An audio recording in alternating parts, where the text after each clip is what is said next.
Hello दोस्तों, welcome to my YouTube channel RM exam point. आज इस वीडियो में बात करेंगे सीटेट जुलाई एग्ज़ाम 2024 में पूछे जाने वाले विज्ञान के महत्वपूर्ण 30 प्रश्नों के बारे में, जो कि विज्ञान वर्ग स्टूडेंट के लिए बहुत इंपॉर्टेंट है। तो इस वीडियो को अंत तक जरूर देखिएगा।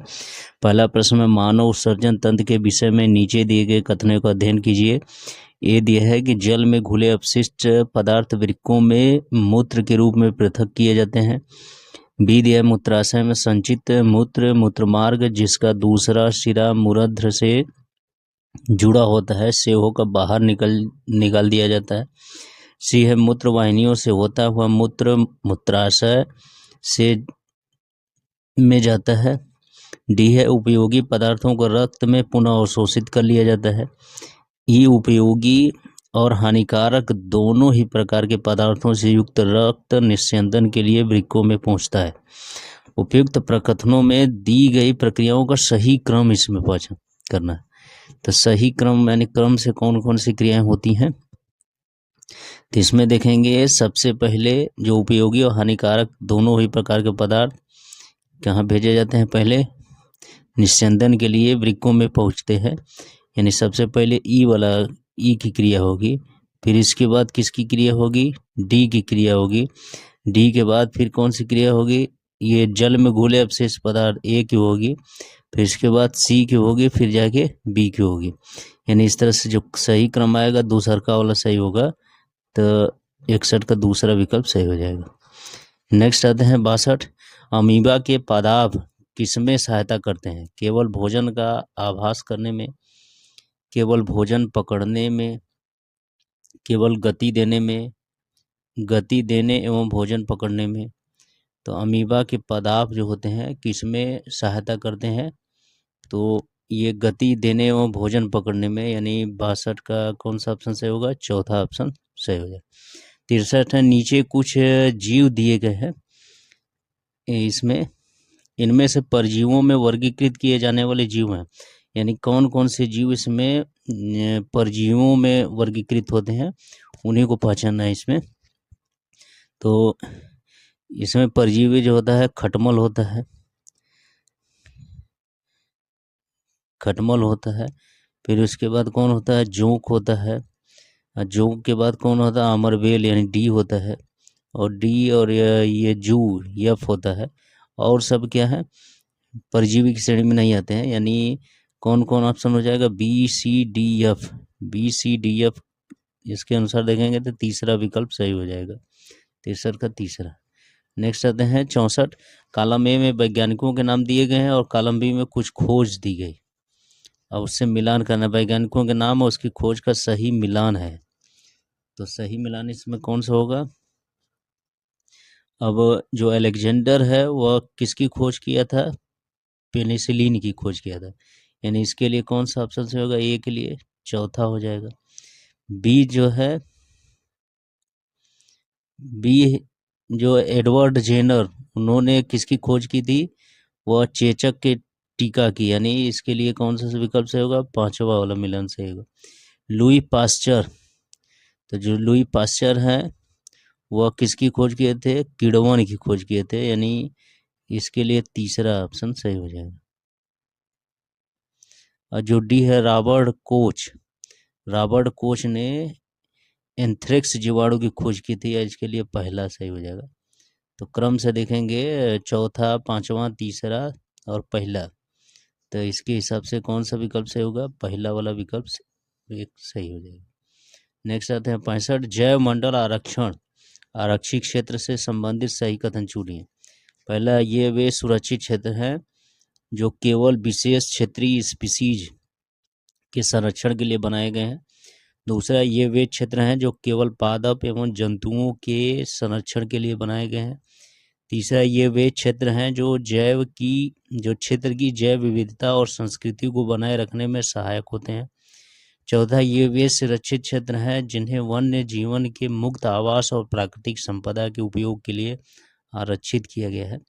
तो जैव मंडल आरक्षण यानी आरक्षित क्षेत्र से संबंधित सही कथन इसमें कौन सा है, तो वह है इसमें तीसरा है, तीसरा विकल्प इसका सही हो जाएगा, 65 का तीसरा। नेक्स्ट आते हैं 66 प्रश्न 66। नीचे दिए गए कथनों का अध्ययन कीजिए। ए, प्रोकैरियोट में केंद्रक नहीं होते हैं। बी, एक कोशिक जीव में एकल कोशिका सभी कार्य करती है। सी, नीले हरे शैवाल प्रोकैरियोट के उदाहरण हैं। डी, यूकैरियोट में केंद्रक झिल्ली सहित सुसंगठित केंद्रक नहीं होता है। इनमें से सही कथन है, तो कौन सा सही कथन इसमें है? इनमें प्रोकैरियोट में केंद्रक नहीं होते हैं, ये सही है। एक कोशिकीय जीव में एकल कोशिका सभी कार्य करते हैं, ये भी सही है। नीले हरे शैवाल प्रोकैरियोट के उदाहरण हैं, ये भी सही है। यूकैरियोट में केंद्रक झिल्ली सहित सुसंगठित केंद्रक नहीं होता है, ये गलत वाक्य है। तो इस तरह से 66 का कौन सा, ए बी सी तीनों सही होगा, तो पहला विकल्प सही होगा, 66 का पहला विकल्प। नेक्स्ट आते हैं 67। दिए गए आरेख में मनुष्य के शरीर में 4 अंतःस्रावी ग्रंथियों की स्थिति ए बी सी डी द्वारा अंकित की गई है। ए बी सी डी का सही नामांकन है। मैं कौन कौन नामांकन इसमें है? तो सबसे ऊपर जो ग्रंथि पाई जाती है मस्तिष्क में वह पीयूष ग्रंथि है। तो एक मतलब क्या है, पीयूष ग्रंथि है। और जो बी है वह क्या है, थायराइड ग्रंथि है। और जो सी है वो एड्रिनल ग्रंथि है। और डी जो है अग्नाशय है। यानी इस तरह से कौन सा ऑप्शन सही होगा? पहला ऑप्शन, 67 का पहला ऑप्शन सही हो जाएगा।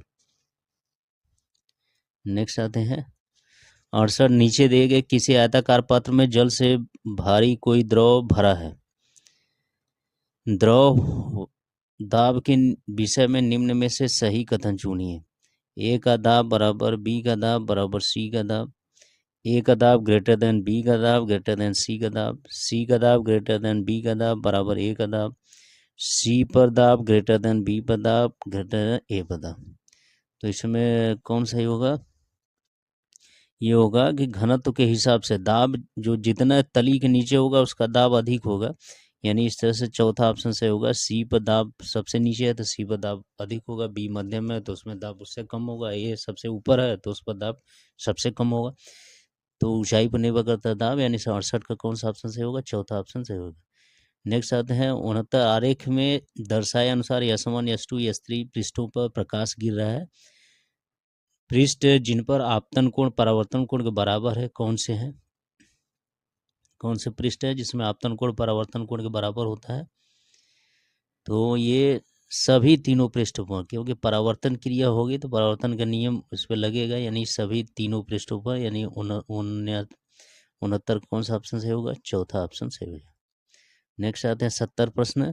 नीचे दिए गए मानव नेत्र के आरेख में ए बी सी और डी द्वारा अंकित भागों का नामांकन किस प्रकार किया जाना चाहिए? तो इसमें जो ए होगा, ए जो होता है वह पक्षाभ पेशी होता है। और जो बी होता है वह क्या होता है? बी है परितारिका। और जो सी है वह लेंस है। और डी जो है कार्निया है। तो इस तरह से चौथा विकल्प इसका सही होगा, 70 का चौथा।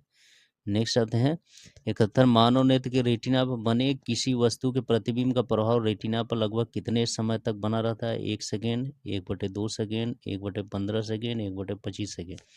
कितने समय तक उसका प्रभाव रहता है? वह रहता है 1/15 सेकेंड तक प्रभाव रहता है। यानी 71 का कौन सा ऑप्शन सही होगा? तीसरा ऑप्शन सही हो जाएगा। 72 है नीचे दिए कथनों का अध्ययन कीजिए। ए है शुष्क परिस्थितियों में बीजों का अंकुरण नहीं होता है। बी है पोषकों का पादपों के विभिन्न भागों में स्थानांतरण घुली हुई अवस्था में ही होता है। सी है विभिन्न समय अंतरालों पर फसलों को जल की आपूर्ति से मृदा के गठन में सुधार होता है। डी है फसलों को जल की आपूर्ति से मृदा सनद बनती है जिसके कारण गैसों का विनिमय आदान प्रदान सरल हो जाता है। ई है जल फसलों की पाले शीत और गर्म वायु दोनों में रक्षा करता है। वे कथन कौन से हैं जो फसलों की सिंचाई की पुष्टि करते हैं? तो इनमें से पांचों में से पहचाना है कौन सा कथन फसलों की सिंचाई की पुष्टि करते हैं। तो इसमें देखा जाएगा ए वाला पुष्टि करता है, बी वाला और कौन ई वाला ही पुष्टि करता है। और ये सी और डी पुष्टि नहीं करते हैं। तो इस तरह से ए बी ई विकल्प के अनुसार चौथा विकल्प इसका सही हो जाएगा, 72 का चौथा। नेक्स्ट आते हैं 73। नीचे दिए गए कथनों का अध्ययन कीजिए। ए गुणसूत्र केंद्रिका में स्थित होते हैं। बी है जीन गुणसूत्रों में स्थित होते हैं। सी है एक कोशिक जीव श्वसन और जनन करते हैं। डी है कोशिका झिल्ली का सबसे महत्वपूर्ण कार्य कोशिका में पदार्थों के आवागमन को नियंत्रित करना है। इनमें सही कथन है, तो कौन सा है इसमें चारों में से कौन कथन सही है उसको पहचानना है। तो इसमें सही कथन कौन कौन होगा, ये बी वाला होगा, सी वाला होगा और कौन होगा, डी वाला। तो इस तरह से विकल्प के अनुसार देखेंगे तो बी सी डी यानी दूसरा विकल्प इसका सही होगा, 73 का दूसरा। नेक्स्ट आते हैं 74 चिकित्सा के क्षेत्र में समस्याओं के अनुसंधान के लिए उपयोग किए जाने वाले पराश्रव्य ध्वनि उपकरणों के कार्य करने की आवृत्ति होती है 20 हर्ट्ज से कम, 20 हर्ट्ज से 20,000 हर्ट्ज के बीच, 200 हर्ट्ज से 20,000 हर्ट्ज के बीच, 20,000 हर्ट्ज से अधिक। तो किस पर ये काम करते हैं, पराश्रव्य ध्वनि उपकरणों के कार्य करने की आवृत्ति कितनी होती है, वो होती है 20,000 हर्ट्ज से अधिक होती है, यानी 74 का चौथा ऑप्शन सही हो जाएगा। 75 है लोहे के एक ठोस आयताकार गुटिकों को किसी मेज के शीर्ष पर इसके विभिन्न फलकों को मेज को स्पर्श करते हुए रखा गया है। विभिन्न प्रकरणों में लोहे का यह ठोस गुटका आरोपित करता है। पहला है समान बल और समान दाब, दूसरा है समान बल परंतु भिन्न भिन्न दाब, तीसरा है भिन्न भिन्न बल और भिन्न भिन्न दाब, चौथा है भिन्न भिन्न बल परंतु समान दाब। तो 75 के लिए सही विकल्प कौन सा होगा, दूसरा है समान बल परंतु भिन्न भिन्न दाब। नेक्स्ट आते हैं 76 नीचे दिए गए जंतु कोशिका के आरेख में ए बी सी डी भागों का सही नामांकन है। तो ये कोशिका है, जंतु कोशिका, इसके अंदर जो 4 भाग दिखाए गए हैं कौन कौन से है उसको पहचानना हम लोग को। तो जो ए होता है वह कोशिका भित्ति है, बी जो होता है रिक्तिका है, और सी केंद्रक है, और डी क्या है माइटोकॉन्ड्रिया है। तो इस तरह से कौन सा विकल्प सही होगा, चौथा विकल्प सही होगा, 76 का चौथा। नेक्स्ट आते हैं 78 प्रश्न 77 किसी गतिमान कार के पथमापी यानी ओडोमीटर का प्रातः 8 बजे पाठ्यांक 36,540 किलोमीटर तथा प्रातः 10 बजे पाठ्यांक 36,666 किलोमीटर है। यदि कार टेढ़े मेढ़े पथ पर असमान चाल से चलती है तो कार की मीटर प्रति सेकंड में औसत चाल निकल। तो कुल दूरी और कुल समय को भाग दे देंगे, समय 2 घंटे है तो वो औसत चाल निकल जाएगी। तो इस तरह से इसमें देखा जाएगा 77 का कौन सा विकल्प सही होगा, 17.5 मीटर प्रति सेकेंड, यानी 77 का तीसरा ऑप्शन सही होगा। 78 किसी छात्र के पास हल्दी का गाढ़ा पेस्ट है, इस पेस्ट को हाइड्रोक्लोरिक अम्ल और सोडियम हाइड्रोक्साइड के जेली विलयन में अलग अलग डालने पर वह किन रंगों का परीक्षण करेगा। पहला दोनों प्रकरणों में पीला, दूसरा हाइड्रोक्लोरिक अम्ल में पीला और सोडियम हाइड्रोक्साइड में लाल, तीसरा हाइड्रोक्लोरिक अम्ल में गुलाबी और सोडियम हाइड्रोक्साइड में नीला, चौथा हाइड्रोक्लोरिक अम्ल में नीला और सोडियम हाइड्रोक्साइड में लाल। तो 78 का कौन सा विकल्प सही होगा, दूसरा होगा कि हाइड्रोक्लोरिक अम्ल में पीला और सोडियम हाइड्रोक्साइड में लाल। 78 का दूसरा विकल्प सही होगा। 79 प्रश्न आते हैं क्षुद्रांत के दीर्घरोम रसांकुर के संदर्भ में नीचे दिए गए कथनों का अध्ययन कीजिए। ए है ये अंगुली के समान उभरी हुई संरचनाएं होती हैं और इनकी संख्या हजारों में होती है। बी इनकी भित्ति बहुत पतली होती है। सी इनमें उनकी सतह के निकट सूक्ष्म रुधिर वाहिकाओं का जाल फैला रहता है। डी इनमें महीन छिद्र होते हैं जिनसे भोजन आसानी से गुजर सकता है। इनमें से दीर्घ रोम को पचे हुए भोजन को अवशोषित करने योग्य बनाने वाले कथन है। कौन कथन है इसमें, दीर्घ रोम में पचे हुए भोजन को अवशोषित करने योग्य बनाने वाले कथन इसमें। तो इसमें देखा जाएगा कि इसमें ए है, बी है और क्या है, सी है, डी वाला नहीं है। तो इस तरह से विकल्प के अनुसार देखेंगे तीसरा विकल्प सही होगा, 79 का तीसरा विकल्प सही हो जाएगा। नेक्स्ट आते हैं 80 प्रश्न नीचे कुछ खाद्य पदार्थ दिए गए हैं। ए उबले और पीसे आलू, बी उबले और चबाए हुए चावल, सी रोटी ब्रेड का एक टुकड़ा, डी चीनी शर्करा घोल, ई नारियल का तेल।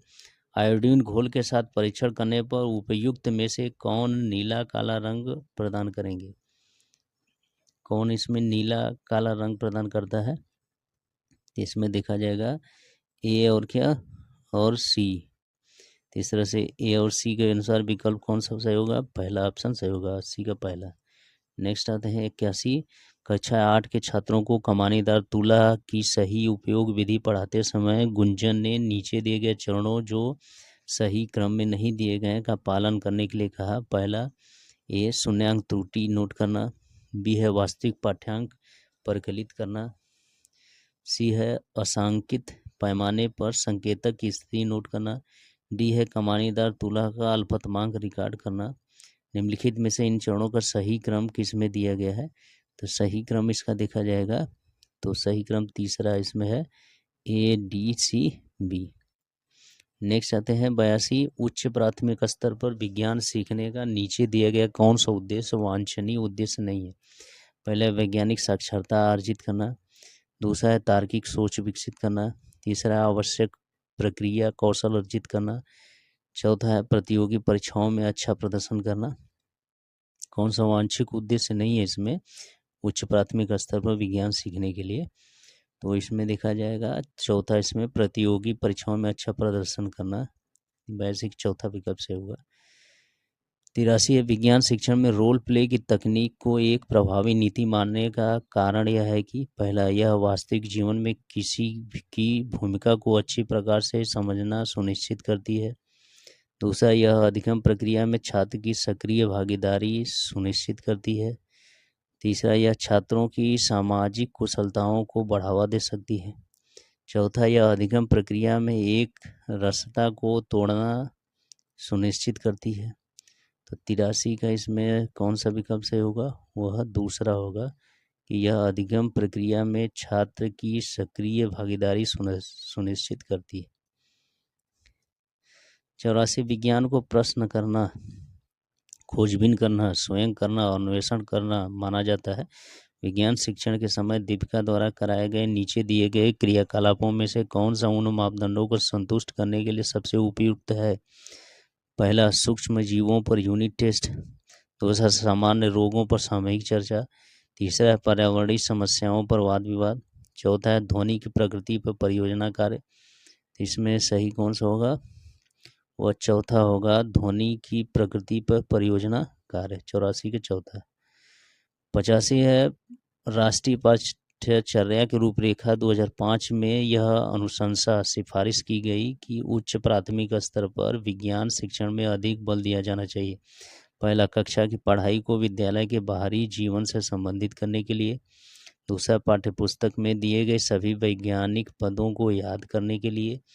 तीसरा है पाठ्यपुस्तक के अभ्यास के सभी प्रश्नों के उत्तर देने के लिए। चौथा है परीक्षाओं में विद्यार्थियों के प्रदर्शन में सुधार लाने के लिए। इसमें किस पर अधिक बल दिया गया है? एनसीएफ 2005 में विज्ञान शिक्षा के लिए, विज्ञान शिक्षण के लिए। इसमें पहला विकल्प सही होगा कि कक्षा की पढ़ाई को विद्यालय के बाहरी जीवन से संबंधित करने के लिए। 85 का पहला ऑप्शन सही होगा। नेक्स्ट आते हैं 86। गीता कक्षा 8 के छात्रों को मानव नेत्र विषय पढ़ाने के लिए पाठ्य योजना बना रही है। नीचे दिए गए क्रियाकलापों में किसे पाठ्य योजना में सम्मिलित करने पर पाठ अधिक प्रभावी बन सकता है और छात्रों की संबंधित संकल्पनाओं को अच्छी तरह समझ सकने में सहायता कर सकता है? पहला, अच्छा गृह कार्य बनाना, दूसरा, कक्षा में छात्रों को नोट लिखवाना, तीसरा, छात्रों के क्रियाकलापों और कक्षा में पारस्परिक प्रश्नोत्तर का प्रयोग करना, चौथा है मानव नेत्र के मॉडल का निदर्शन करना। तो 86 का इसमें कौन सा ऑप्शन सही होगा? तीसरा विकल्प सही हो जाएगा, छात्रों के क्रियाकलापों और कक्षा में पारस्परिक प्रश्नोत्तर का उपयोग करना। 87 है राष्ट्रीय पाठ्यचर्या की रूपरेखा 2005 की सिफारिशों के आधार पर एनसीईआरटी की विज्ञान की पुस्तकों में अधिक बल दिया गया है। ए, रटने की प्रवृत्ति को हतोत्साहित करने पर, बी, विज्ञान की पाठ्यचर्या के विभिन्न कार्य क्षेत्रों के बीच तीक्ष्ण सीमाएं बनाए रखने पर, सी, छात्रों को सक्रिय अधिगम अनुभव प्रदान करने पर, डी, वैज्ञानिक पदों की यथार्थ परिभाषाएं सीखने पर। नीचे दिया गया कौन सा युगल उपयुक्त सही कथनों के संयोजन को निरूपित करता है? तो इसमें सही होगा ए और इसमें होगा ए और क्या होगा, सी होगा। तो इस तरह से विकल्प देखा जाएगा तो दूसरा विकल्प इसका सही हो जाएगा। नेक्स्ट आते हैं 88 प्रश्न। विज्ञान शिक्षिका द्वारा अपनाए नीचे दिए गए उपगमनों में से कौन सा उपगमन उस शिक्षिका की वैज्ञानिक मनोस्थिति को दर्शाता है? पहला, कक्षा में पूर्ण अनुशासन बनाए रखना। दूसरा, यथासंभव शीघ्र प्रस्तावित पाठ्यक्रम को समाप्त करना। तीसरा, कक्षा में छात्रों को प्रश्न पूछने के लिए प्रोत्साहित करना। चौथा, अधिगम में प्रश्नोत्तरी करने के लिए कठिन प्रश्न पत्र बनाना। तो शिक्षिका वैज्ञानिक मनोस्थिति को दर्शाता है, तो इसमें कौन से क्रियाकलाप ऐसे होंगे? तो ये तीसरा होगा, कक्षा में छात्रों को प्रश्न पूछने के लिए प्रोत्साहित करना, यानी 88 का तीसरा ऑप्शन सही हो जाएगा। नेक्स्ट है 89 प्रश्न। वैज्ञानिक विधि के लिए सामान्यतः निम्नलिखित चरणों का पालन करने की ये चरण उचित क्रम में नहीं दिए गए, सिफारिश की जाती है। परिकल्पना का परीक्षण, परिकल्पना बनाना, समस्या की पहचान, आंकड़ों को एकत्र करना, निष्कर्ष निकालना। निम्नलिखित में से इन चरणों का सही क्रम कौन सा है? तो सही क्रम इसमें पहचानना है। तो सही क्रम इसमें क्या होगा कि सबसे पहले सी रहेगा, फिर इसके बाद बी रहेगा, फिर इसके बाद क्या होगा, डी होगा, फिर इसके बाद डी के बाद ए हो जाएगा, ए के बाद फिर क्या हो जाएगा, ई हो जाएगा। तो इस तरह से सही विकल्प देखेंगे तो इसमें दूसरा विकल्प आएगा सही क्रम में, यानी 89 का दूसरा ऑप्शन सही हो जाएगा। 90 प्रश्न आते हैं। हस्तसिद्ध क्रियाकलाप और परियोजनाएं विज्ञान सीखने के अभिन्न अंग हैं। इन अधिगम अनुभवों का मुख्य उद्देश्य है। पहला, प्रायोगिक कौशलों पर छात्रों का मूल्यांकन। दूसरा, छात्रों को हर समय व्यस्त रखना। तीसरा, प्रयोगशाला में अनुशासन बनाए रखना। चौथा, विस्तारित अधिगम के लिए छात्रों को अवसर प्रदान करना। तो 90 का सही विकल्प कौन होगा? चौथा विकल्प सही हो जाएगा। तो इस तरह से इस वीडियो में हम लोग 30 क्वेश्चन के बारे में डिस्कस किए, जो कि परीक्षा की दृष्टि से बहुत ही इम्पोर्टेंट है। यदि ये वीडियो अच्छा लगा तो मेरे चैनल को सब्सक्राइब करें, वीडियो को लाइक शेयर करना ना भूलें। Thank you.